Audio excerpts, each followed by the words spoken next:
Friends,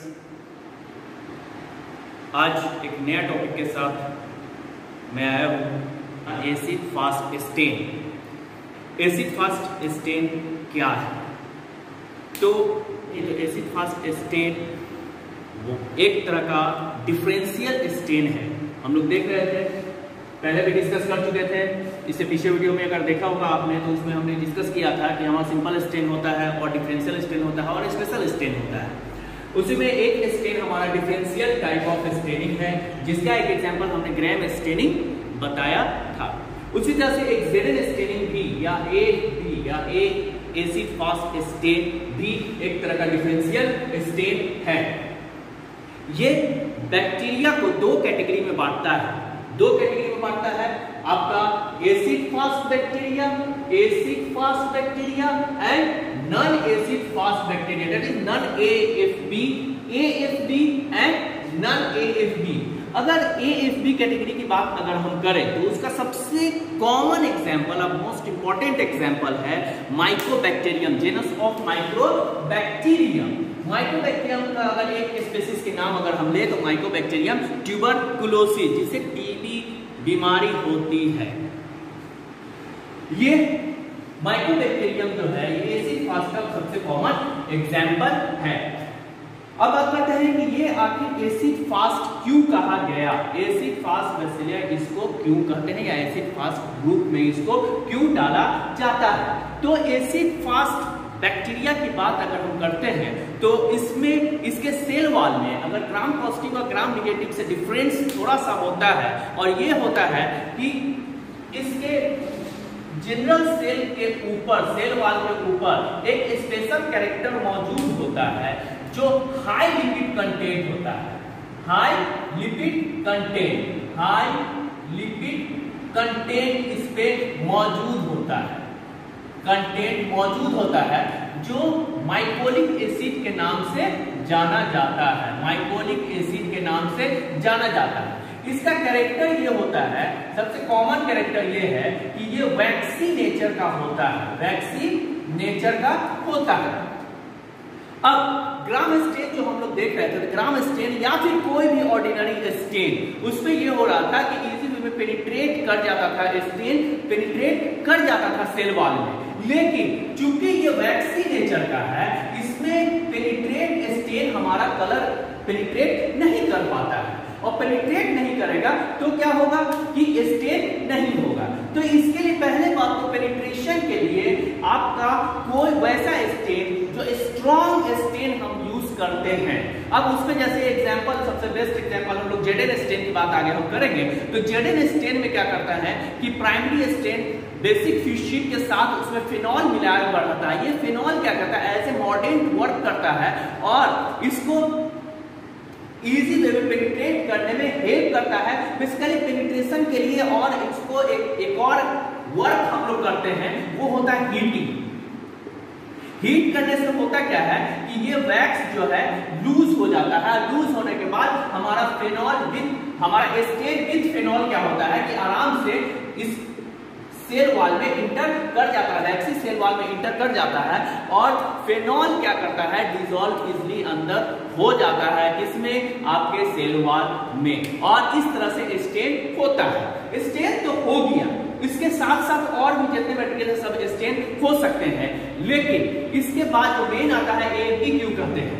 अब क्या होता है कि स्टेन होने के बाद अगर इसमें एसिड डाला जाए, एसिड एक डिफरेंट स्ट्रेंथ के अनुसार, डिफरेंट स्ट्रेंथ में, यानी कि अलग अलग बैक्टीरिया के लिए अलग अलग स्ट्रेंथ का हम लोग एसिड इस्तेमाल करते हैं, क्योंकि उनके एसिड स्ट्रेंथ जो है, एसिड फास्टनेस डिफरेंस करती है। अलग अलग बैक्टीरिया पे अलग अलग स्ट्रेंथ क्या हम एसिड यूज करते हैं। अगर उससे ज्यादा करेंगे तो फिर उससे कोई फायदा नहीं है, वो यानी कि वो काम नहीं करेगा। लेकिन एक डिफरेंट स्ट्रेंथ का अगर हम इस्तेमाल करें तो वो क्या होगा कि वो इस सेल वॉल पे कोई इफेक्ट नहीं डाल पाता है, और ये डिकलराइज नहीं होता है।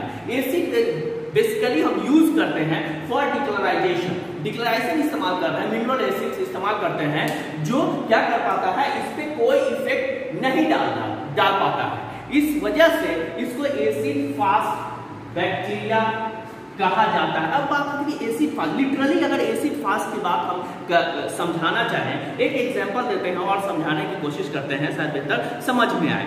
जैसे कोई भी आदमी या हमारे कल्चर में एक वर्क है, धार्मिक बात अगर हम की करें तो एक वर्क है फास्टिंग। फास्टिंग करते हैं, चाहे वो कोई भी धर्म के हो, फास्टिंग करते हैं। फास्टिंग में अगर देखिएगा तो होता क्या है, फास्टिंग अगर में होता क्या है, तो फास्टिंग में बेसिकली आपके सामने अगर फूड रख दिया जाए, खाना रख दिया जाए, तो आप क्या करते हैं, उससे आप पे कोई इफेक्ट नहीं पड़ता है, आप उसको कंज्यूम करने की कोशिश नहीं करते हैं, बिकॉज आप जान रहे हैं कि आपको एक फास्टिंग है, फास्टिंग आप किए हुए, that is you are fast from that food. उसी तरह से ये बैक्टीरिया भी, यानी कि इस तरह के बैक्टीरिया भी क्या होते हैं, they are fast from acid.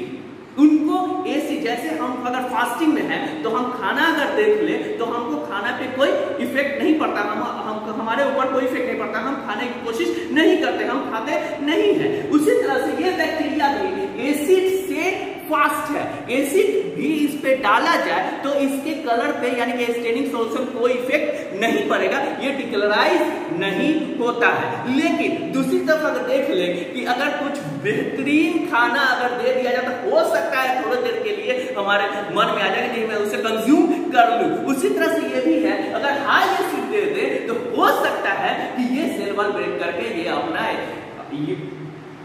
State release कर दे। तो ये है हमारा एसिड फास्ट करके क्यों कहे। अब देखते हैं एसिड फास्ट डिफरेंट बैक्टीरिया में अलग अलग होता है। तो देखिए ट्यूबरकुलोसिस, माइकोबैक्टीरियम ट्यूबरकुलोसिस की बात अगर हम करें तो माइकोबैक्टीरियम ट्यूबरकुलोसिस 20% सल्फ्यूरिक एसिड से ट्रीटमेंट देंगे, अप टू 20% सल्फ्यूरिक एसिड के ट्रीटमेंट तक ये डिक्लोराइज नहीं होगा, इस पर कोई इफेक्ट नहीं पड़ेगा डिक्लोराइजिंग एजेंट का, दैट इज सल्फ्यूरिक एसिड का। दूसरी तरह के रिजल्ट लिखे हैं 0.3% HCl इन 95% इथेनॉल।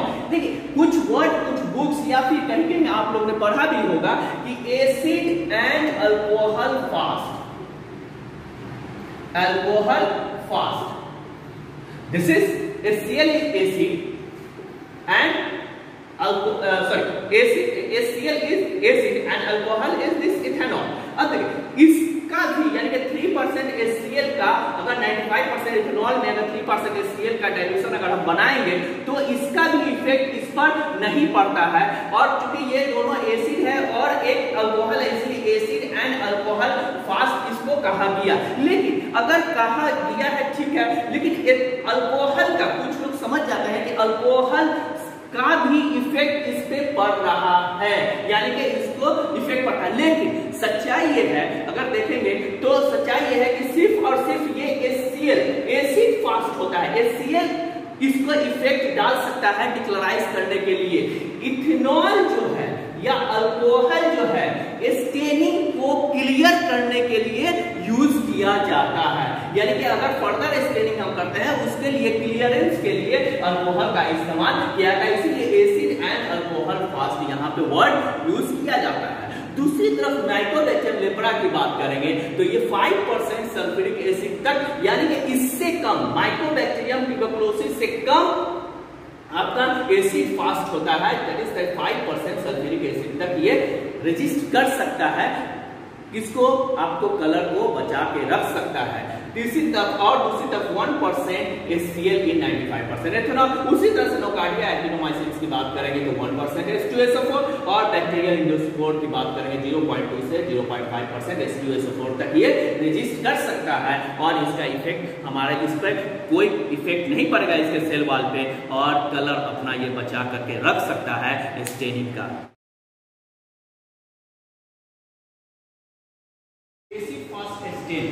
एसिड फास्ट स्टेन की बात करेंगे तो इसमें डिफरेंट टाइप्स ऑफ स्टेन्स आते हैं, जिसमें ZN स्टेन, ZN स्टेन सबसे कॉमन होता है।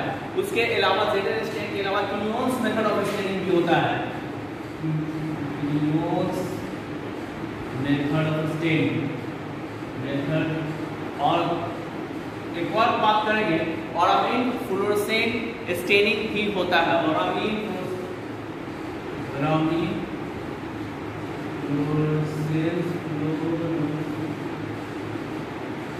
स्टेनिंग भी होता है, लेकिन सबसे कॉमन बात करेंगे तो ज़ेडेड स्टेन होता है, जिसका फुल फॉर्म है ज़ेल-लिंसल स्टेन। ये एक्चुअली में जो इसको इंट्रोड्यूस किया था फर्स्ट टाइम, इसको इंट्रोड्यूस किया था पॉल अर्लिक साहब। पॉल अर्लिक साहब एक साइंटिस्ट हैं जिन्होंने इसको इंट्रोड्यूस किया था और नाम दिया था एलम हेपेटॉक्सिलिन स्टेन। लेकिन इसको फिर मॉडिफाई किया गया, ये ज्यादा दिन ये नहीं रहा और इसको मॉडिफाई कर किया गया दो बैक्टीरियोलॉजिस्ट द्वारा जो है फ्रैंक ज़िल और फ्रेडरिक निल्सन।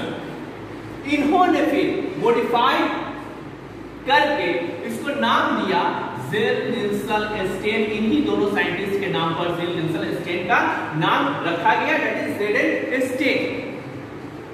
ये मोस्ट इंपॉर्टेंट आज स्टेन माना जाता है for AFB, that acid fast slide के लिए। इसमें प्रिंसिपल की बात हम लोग, जब प्रिंसिपल की बात आगे हम लोग करेंगे, जब प्रोसीजर पढ़ेंगे उसके साथ साथ प्रिंसिपल की बात करेंगे। लेकिन पॉसिबल स्पेसिमेन इसमें कई तरह के डिफरेंट हो सकते हैं डिपेंडिंग अपॉन कि आपको करना किस चीज का एग्जामिन है। जैसे स्पूटम की बात करेंगे, स्पूटम एक स्पेसिमेन हो सकता है जिसमें हम लोग क्या करेंगे, ट्यूबरकुलोसिस माइकोबैक्टीरियम ट्यूबरकुलोसिस का एग्जामिन करना है तो स्पूटम की हम लोग जांच करेंगे, टेस्ट करेंगे। दूसरा सीएसआर भी हो सकता है माइकोबैक्टीरियम ट्यूबरकुलोसिस के लिए। तीसरा एचआईवी पेशेंट में यहाँ तक के बफी कोट स्मीयर ले लेते हैं, ईडीटीए ब्लड का बफी कोट स्मीयर ले लेते हैं। आप देखे होंगे अगर पीसीबी की बात हम लोग करते हैं तो पीसीबी में हम लोग देखते हैं क्या होता है, या कैपिलरी ट्यूब में उसको सेंट्रीफ्यूज किया जाता है तो नीचे आरबीसी सेटल डाउन हो जाता है और ऊपर प्लाज्मा आ जाता है और बीच में आपका एक बफी कोट डेवलप होता है जिसमें प्लेटलेट्स और डब्ल्यूबीसी मौजूद होता है। उससे हम लोग क्या करते हैं, उसका रिप्लिकेशन किया जा सकता है फॉर माइकोबैक्टीरियम। चौथा अल्सर मटेरियल, ये जनरली अल्सर मटेरियल माइकोबैक्टीरियम का एक अलग स्पीशीज है माइकोबैक्टीरियम अल्सरेंस। इसके लिए हम लोग अल्सर मटेरियल यूज करते हैं। स्किन स्फीयर लेप्रा के केस में माइकोबैक्टीरियम लेप्रा के अगर एग्जामिन करना है तो स्किन स्फीयर हम लोग लेते हैं इन केस ऑफ लेप्रोसी। ब्रोंकियल वासी माइकोबैक्टीरियम ट्यूबरकुलोसिस में भी किया जाता है, लंग्स में से मटेरियल निकाला जाता है। नेक्स्ट है प्लूरल फ्लूइड हमारा उसमें माइकोबैक्टीरियम के लिए एग्जामिन किया जाता है, यानी कि लंग्स के चारों ओर हमारा प्लूरल फ्लूइड मौजूद होता है। उससे मटेरियल हम ले करके उसमें स्टेनिंग करके देखते हैं कि आइदर माइकोबैक्टीरियम इज प्रेजेंट और नॉट। देखा लंग्स टिश्यू, ये हिस्टोलॉजिकल एग्जामिनेशन होता है, इसमें भी ज़ेडेड स्टेन होता है लेकिन स्टेप्स में थोड़े चेंजेस आते हैं, इसको हम लोग हिस्टोपैथोलॉजी के अंदर में देखते हैं। लेकिन ये भी एक स्पेसिमेन हो सकता है फॉर माइकोबैक्टीरियम। अब बात आता है रिएजेंट्स की बात हम करते हैं तो रिएजेंट्स में कॉमन है सबसे पहला रिएजेंट कार्बन फ्यूस्टीन स्टेन होता है, जो कंपोजिशन होता है आपका बेसिक फ्यूस्टीन एंड आपका फिनॉल, दो से मिलकर मिलता है जिस फिनॉल एज ए मॉडर्न वर्क करता है। नेक्स्ट है हमारा और basic fuchsine as a primary stain work करता है। नेक्स्ट है सल्फ्यूरिक एसिड, ये सल्फ्यूरिक एसिड अलग अलग स्टेन अलग अलग मटेरियल जैसे लेप्रा के लिए अलग आपका मल्सरेंस या फिर आपका ट्यूबरकुलोसिस या फिर नोकार्डिया के लिए या इंडोस्पोर्स के लिए अलग अलग स्ट्रेंथ का आप सल्फ्यूरिक एसिड इस्तेमाल करेंगे। उसके अलावा मिथिलीन ब्लू काउंटर स्टेन के लिए होता है, ये बता दो सल्फ्यूरिक एसिड डिक्लोराइजेशन के लिए यूज करते हैं। मिथिलीन ब्लू आपका ये काउंटर स्टेनिंग, अगर मिथिलीन ब्लू दें तो आप ग्लाइसाइड ग्रीन भी इस्तेमाल कर सकते हैं फॉर काउंटर स्टेनिंग।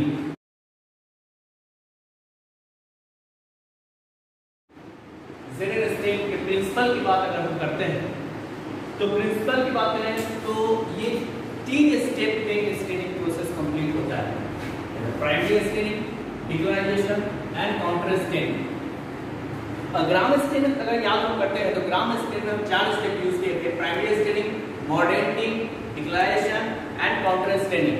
इसमें प्राइमरी स्टेनिंग मॉडर्निंग के साथ मर्ज होता है, यानी मॉडर्निंग मर्ज होता है। अब रिएजेंट्स की बात हम कर लेते हैं। रिएजेंट्स इसमें हम लोग अभी देखे थे कार्बन फ्यूस्टीन, सल्फ्यूरिक एसिड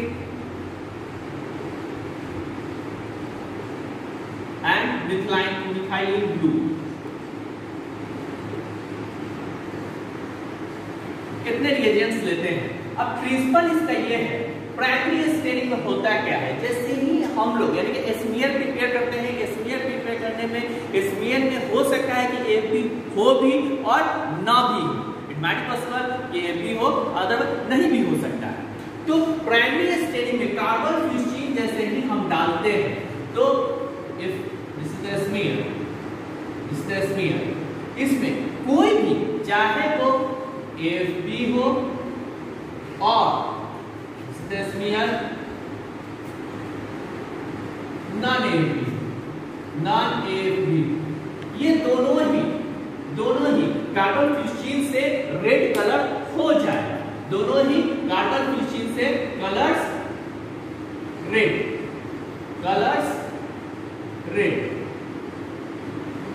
और पिंक।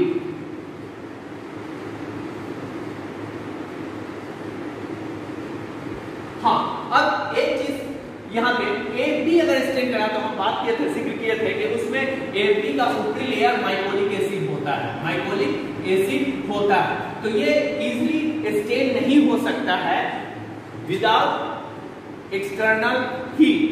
अब ऐसे अगर एक और स्टेप हम लोग देखते हैं, एक प्रोसेस देखते हैं जिसमें gold staining, gold Jerin staining कहते हैं, जिसमें आपका किन्योन्स मेथड भी उसी तर्ज पे आधारित है। इसमें क्या करते हैं हम लोग, सिर्फ कार्बन फ्यूस्टीन के में बेसिक फ्यूस्टीन और फेनॉल का स्ट्रेंथ को बढ़ा करके स्टेनिंग करते हैं विदाउट हीट। तो इससे क्या होता है, इससे भी क्या होता है, पेनिट्रेशन हो जाता है वैक्सी कवर पे, waxy layer of Mycobacterium, tuberculosis और माइकोबैक्टीरियम के कोई AFB पे पेनिट्रेट कर जाता है और स्टेन कर देता है। लेकिन ये बहुत ही बेहतर सॉल्यूशन नहीं है, बहुत बेहतर तरीका नहीं है, क्योंकि इसमें होता ये है कभी कभी पेनिट्रेशन प्रॉपर नहीं भी हो पाता है और फेंट कलर नजर आता है, जिससे हम लोग मिस कर जाते हैं एग्जामिनेशन में कौन सा कि माइकोबैक्टीरियम है या नहीं है, या AFB है या नहीं है। तो इसमें हम लोग करते क्या है, कार्बन फ्यूस्टीन डालते हैं, साथ साथ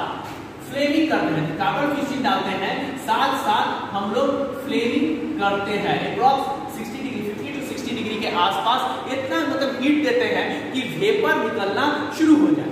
वेपर निकलना शुरू हो जाएगा तो होगा क्या कि ये इसका माइकोलिक एसिड लूज होगा, वैक्स जो है लूज होगा, और लूज होने के बाद इसमें क्या होगा कि एक जो हमारा कार्बन फ्यूस्टीन है पेनिट्रेट कर जाएगा in the cell wall of mycobacterium और AFB, माइकोबैक्टीरियम या AFB में पेनिट्रेट कर जाएगा। और जैसे ही हम ठंडा होगा, पेनिट्रेट हो गया यानी कि स्टेन हो गया, जैसे ही ठंडा होगा फिर वैक्स अपना एज यूजुअल अपना नॉर्मल कंडीशन में आ जाएगा और जिसके बाद वो फिर वो वैक्सीन हो जाएगा, ये लेकिन विद कलर और व्हाट रेड कलर के साथ, लेकिन AFB के साथ नॉन AFB के साथ साथ रेड कलर हो जाएगा। दूसरा स्टेप हम लोग यूज करते हैं डिक्लोराइजेशन। डिक्लोराइजेशन में करते क्या है कि सल्फ्यूरिक एसिड इस पर डालते हैं। सल्फ्यूरिक एसिड डालने से ये होता है कि ये जो चूंकि ये ऑलरेडी वैक्स से है, कवर है और वो कलर हो चुका है, तो इसमें सल्फ्यूरिक एसिड का फर्क नहीं पड़ता है और ये अपना कलर मेंटेन किए रहता है, लेकिन यही पर नॉन AFB जो रहता है वो अपना कलर लूज कर देता है, कलर लूज कर देता है।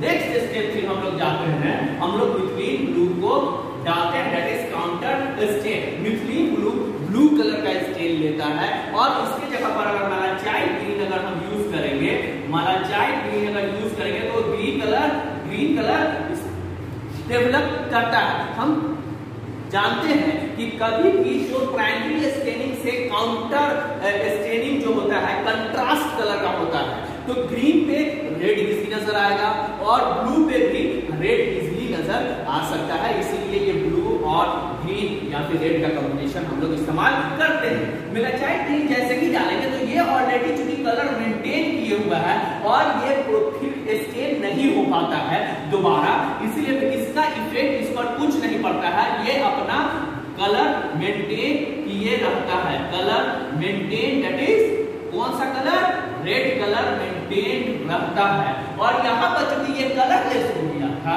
कलरलेस हो गया था, ये कलर रिटेन कर लेता है। कौन वाला? मेलाचाइट ग्रीन या मिथाइल ब्लू का ब्लू कलर ले लेता है। अगर मिथाइल ब्लू डाले हैं तो ब्लू कलर ले लेगा, और अगर मेलाचाइट ग्रीन डाले हैं तो ग्रीन कलर ले लेगा।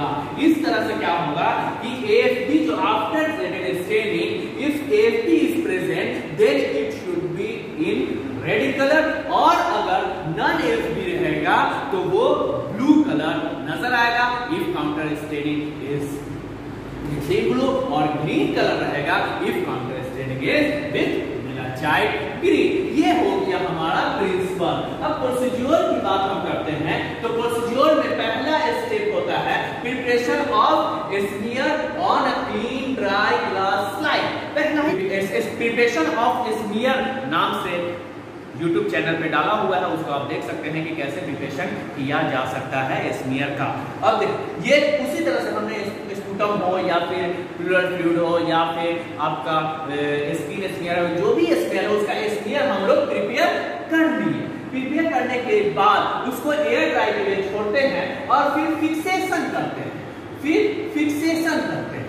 फिक्सेशन के लिए हीट फिक्सेशन प्रेफर्ड टेक्निक है। हीट फिक्सेशन में हमने बताया भी था और फिर से बताते हैं कि ये जो है फ्लेम रहता है, फ्लेम के ऊपर स्लाइड बैक साइड से हम लोग 3 to 4 टाइम्स पास करते हैं और इतना ज्यादा फ्लेम इसको नहीं देंगे कि वो ज्यादा हीट हो जाए। ओवर हीट यहाँ पे नहीं होना चाहिए। इसको चेक करने के लिए है कि अपने हथेली के बैक साइड पे हम लोग टच करेंगे स्लाइड को आफ्टर फ्लेमिंग। ये टॉलरेट करना चाहिए। ये टॉलरेट नहीं कर रहा है इसलिए आपने इसको ओवर हीटिंग कर दिया है, तो ये हीट फिक्सेशन कर देंगे। एक अल्कोहल फिक्सेशन भी आता है। अल्कोहल फिक्सेशन का भी टेक्निक मैंने बता रखा है कि अपने इसमें एक वीडियो में प्रिपरेशन ऑफ स्मीयर वीडियो में हमने डाल चुके हैं, यूट्यूब पर देख सकते हैं। अल्कोहल फिक्सेशन में भी इसको किया जा सकता है, और चाहे हीट फिक्सेशन करें या अल्कोहल फिक्सेशन कर सकते हैं। हम हीट फिक्सेशन किए और आगे देखते हैं। इसको स्लाइड को स्टेनिंग रैक पर रख दिए। स्टेनिंग रैक पर रखने के बाद इसको हम लोग करते क्या है, कार्बन फिस्टीन उसको कवर करते हैं। कार्बन फिस्टीन से कवर करते हैं इसको स्मीयर को कवर करने के बाद अब हम लोग करते क्या है कि स्लाइड के स्मीयर के बैक साइड से उसको फ्लेम करेंगे।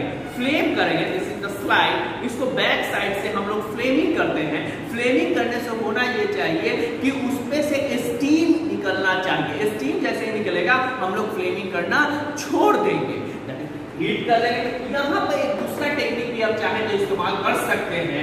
अगर ज्यादा स्लाइड अगर हम लोग को स्टेन करना होता है तो वो टेक्निक हम लोग इस्तेमाल कर सकते हैं। इसमें हम करते क्या है, कार्बन फिस्टीन को पहले ही एक बोरोसिलिन ट्यूब में ले लेते हैं और लेने के बाद से उसको पहले ही हम लोग हीट कर लेते हैं। हीट इतना करता है कि वेपर उससे निकलना शुरू कर जाए। ध्यान रखेंगे इसमें प्रिकॉशन की जरूरत होती है। अगर ज्यादा हीट कर देंगे तो वो क्या होगा कि फोर्सली बाहर निकलता है, वो एक्सीडेंट का कारण बन सकता है। तो इसलिए इतना ज्यादा हीट नहीं करेंगे कि वो बाहर निकले। इतना ही बस फ्लेम निकलना शुरू हो गया, यानी कि स्टीम निकलना शुरू हो गया, यानी कि आपका हीट कंप्लीट हो गया।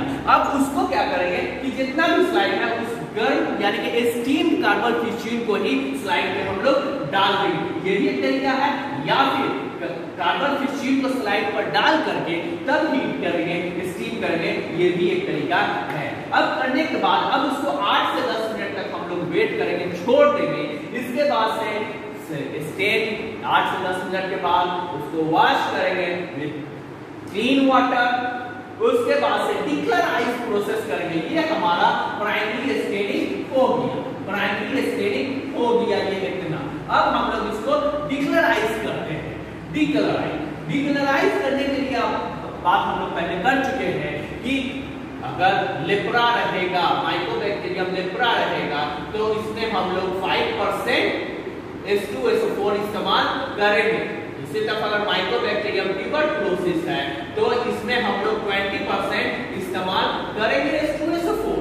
ये हम लोग ले लेंगे 20% H2SO4 मान लेते हैं हैं कि वहाँ माइकोबैक्टीरियम ट्यूबरकुलोसिस का एग्जामिन हम लोग करना चाहते हैं, उसमें 20% H2SO4 ऐसे डालेंगे, स्लाइड को ऐसे ऊपर टिल्ट करके रखेंगे और इस पर ड्रॉप बाय ड्रॉप क्या करेंगे, H2SO4 डालेंगे और डालते जाएंगे तो देखिए कलर नीचे गिरता जा रहा है, कलर नीचे गिर रहा है, इतना तक डालेंगे कि वो हमारा येलोइश कलर, पहले तो जिस टाइम कार्बन फिश स्टेन के रेड कलर का था, लेकिन जैसे ही H2SO4 डालेंगे उसमें से कलर निकलना शुरू हो जाएगा और तब तक के डालेंगे जब तक कि उसमें से कलर जो है अब रेड से वो येलो ना हो जाए, येलोइश कलर हो जाएगा, तब हम लोग वो डालना छोड़ देंगे। अप्रोक्सीमेटली इतना करने में अप्रॉक्स इसको 1 से 2 मिनट लग सकता है, ठीक है, यानी ज्यादा भी नहीं करेंगे, यानी कि इतना करेंगे कि येलो कलर आ जाए।